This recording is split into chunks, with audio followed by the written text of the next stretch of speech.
bring the nasty spiked virus to you. So hope you're comfortable, and I'm feeling pretty good today. Just a briefest introduction tonight, Linda said would be enough, and then we'll dig in tomorrow. I'll tell you where this idea for this retreat, and actually some writings I've done on this, came from. One day some years ago, I was leafing through this wonderful children's book that I loved when I was a little boy. It was called D'Aulaire's Book of Greek Myths. Though I was well into my adult years by this time, I really loved reading it again, remembering how much I was captivated by all those myths of the Roman and the Greek gods when I was a kid. But something happened when I got to the page about Zeus, and I looked at the colored drawing of this, the greatest of gods. It suddenly occurred to me that so many Christians talk about God not as Jesus introduces God to us.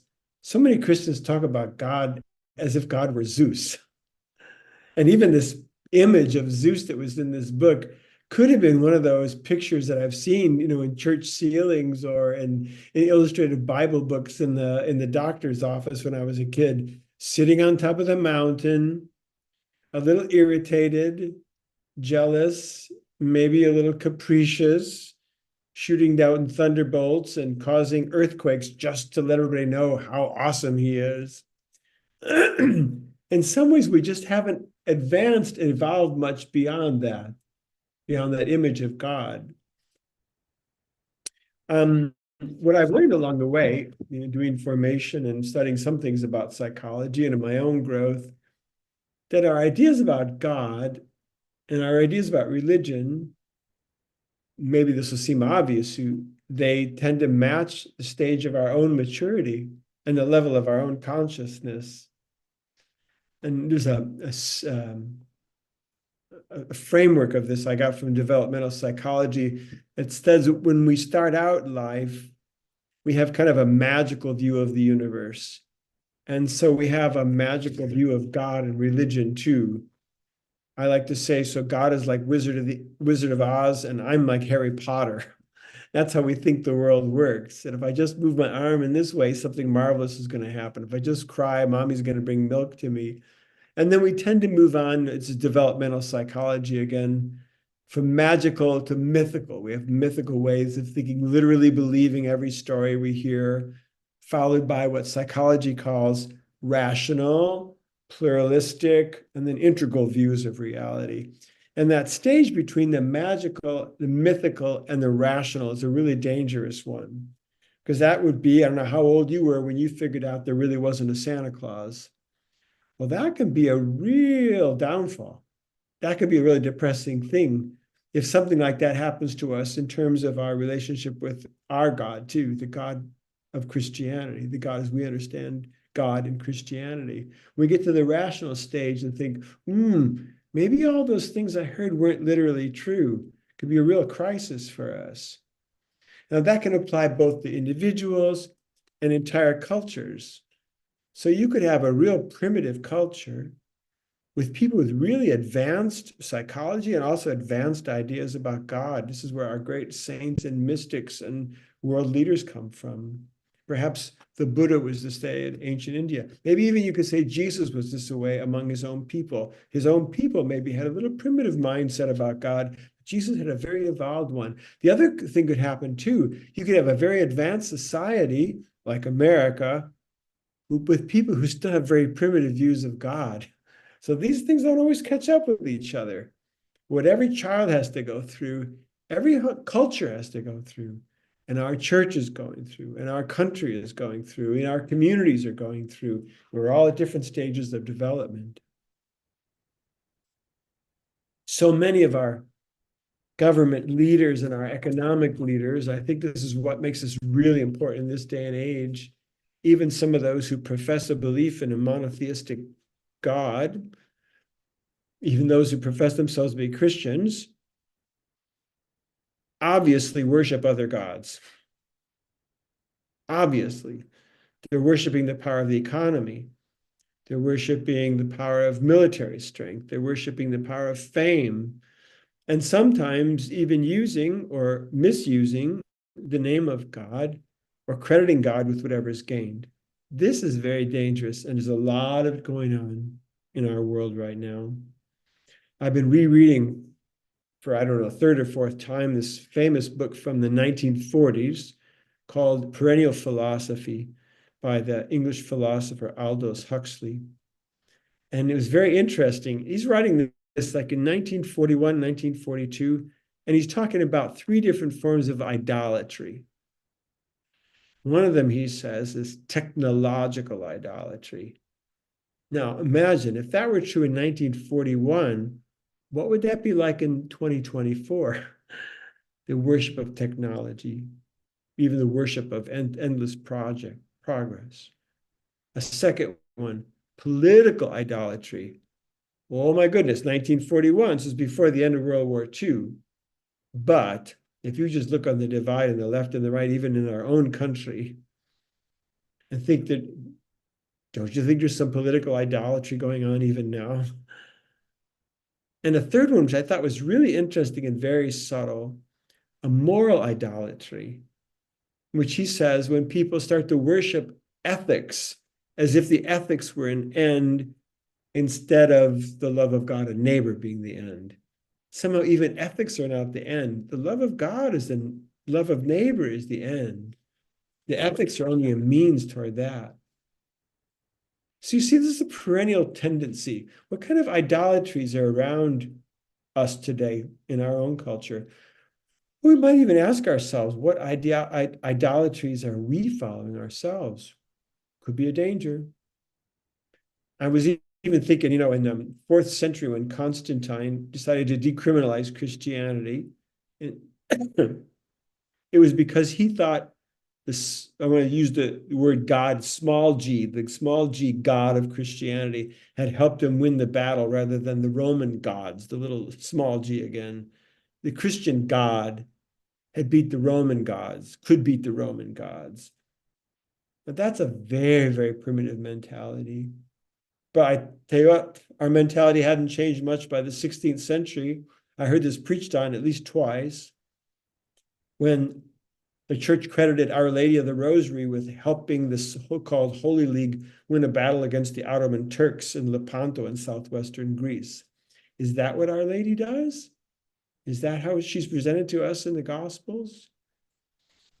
It's a very primitive mindset. And not only that, it's one that hasn't caught up with the revelation of Jesus, who didn't win military victories, who didn't start trade wars, who didn't bully his way into anything, but only showed the power of sacrificial love, who only showed the power of crucified love, and who only showed the power of emptiness. So we have to be careful not to fall back into some kind of a magical, mythical, and even pre-Christian mindset, as if we were talking about a small g God who is going to give victory to our football team over someone else's, or is going to help us with luck in the stock market. And like in America, the prosperity gospel, how did we ever get to that? How did we get to that? You see how easy it is for us to slip into idolatry. Instead, we need to think of God as Jesus introduces God to us. And I'm not sure we've caught up yet with the gospel. And I'm saying we have not yet caught up with the gospel of Jesus and God as Jesus introduces God to us. There's a wonderful movie out now. I haven't seen it yet, but my friends are raving about it. It's getting really good reviews about Flannery O'Connor, the wonderful novelist of the 20th century. Some people think one of the greatest short story writers of the 20th century. It's by this filmmaker named Ethan Hawke and his daughter, Maya Hawke, who plays Flannery O'Connor. I was a big fan of hers for many, many years now. And there was something that she said, this is again back when probably was in the 1950s. She said about her own age, she said, this is an unbelieving age, but one that is markedly and lopsidedly spiritual. I love that. It's an unbelieving age, but in some way, it's still markedly and lopsidedly spiritual. Again, if this applies to 1940, I don't know if you've ever been to California. This sure sounds like California in the 21st century. It's unbelieving, but it's still markedly and lopsidedly spiritual in some weird way. Because, and this is her again, because it's an age of searchers and discoverers. But it's also an age that has domesticated despair and learned how to live with it happily. Again, devastating words, thinking about just we're facing in our culture in the 21st century, how young people today have domesticated despair and learned to live with it happily. And in a sense, they've kind of called it a sub-religion. This is Flannery O'Connor again. A sub-religion which expresses its ultimate concern in images that have not yet broken through to show any recognition that God has already revealed himself. They don't seem to show any recognition that God has already revealed himself. And if that was true, again, in the mid-20th century, how much more true is that in the 21st century? And our job is to show the world God who has revealed himself, especially God who has revealed himself in Jesus, and God as Jesus reveals himself to us. Not just by our words, not just by our ministries, those things too, but particularly by our lives, by how we live out our own spirituality. And quite often, I'm afraid it's we Christians who are not doing a very good job of showing the people, the world, Jesus's message lived out. This is back in, I guess it was 3 years ago, 2021, Pope Francis's Angelus address, March 21st. And he's commenting on that great gospel, 12th chapter of John, when Philip comes up and tells Jesus that some Greeks have come and they want to meet him. And it's right after that that Jesus says, now is the Son of Man to be glorified. And he gives that famous declaration about the seed that falls into the earth and dies, and those who lose their life will find it.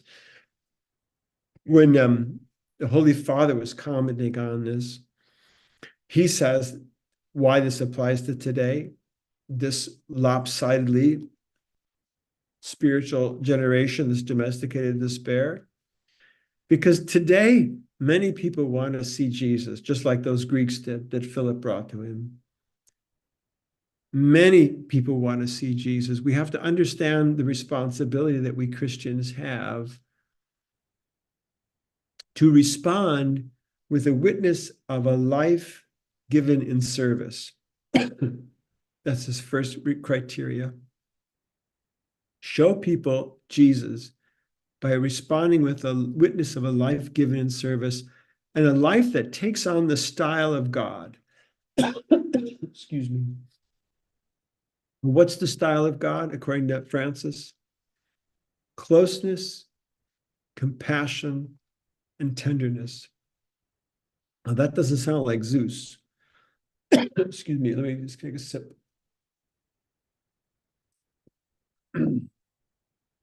Respond with a life given in service, a life that takes on the style of God, closeness, compassion, tenderness, not fleeting words, but concrete, simple, courageous example, not theoretical condemnations, but gestures of love. Let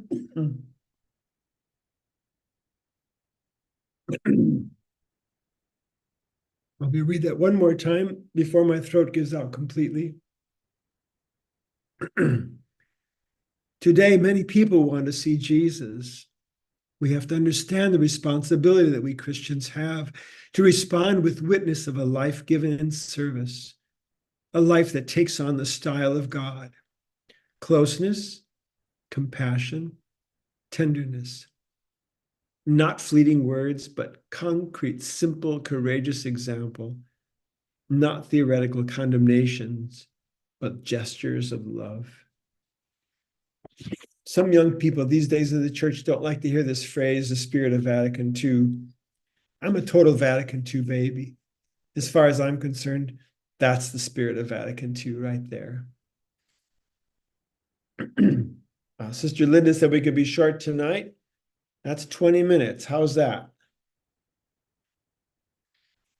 And we'll go a little deeper into all this tomorrow.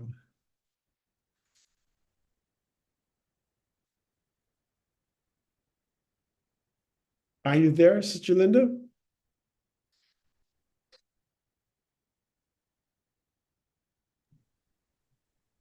I muted us. Okay, good. Please take care of yourself. I will. And don't feel like you have to sing for these conferences. But we will see you tomorrow at 9:30. But how are you feeling? The sisters would like an update. No, I'm actually pretty good. Yeah, I took a nice walk today. My throat's a little dry tonight, but my temperature is actually, I'm overcompensating. It's only 97.3. Yeah. Well, So just a little tired and achy, but other than that, I'm pretty good. Thanks. Thanks for asking. yeah, we do care, and we'll hold you in prayer. And yeah, it's nice to have a Camaldoli from Big Sur to a retreat. How can we go wrong? You know. That's good. Thank Well, you. God bless you. See you in the morning. And Travis, Yeah. I'll check in at 9:15 tomorrow. All right. Peace out. Okay. Bye-bye.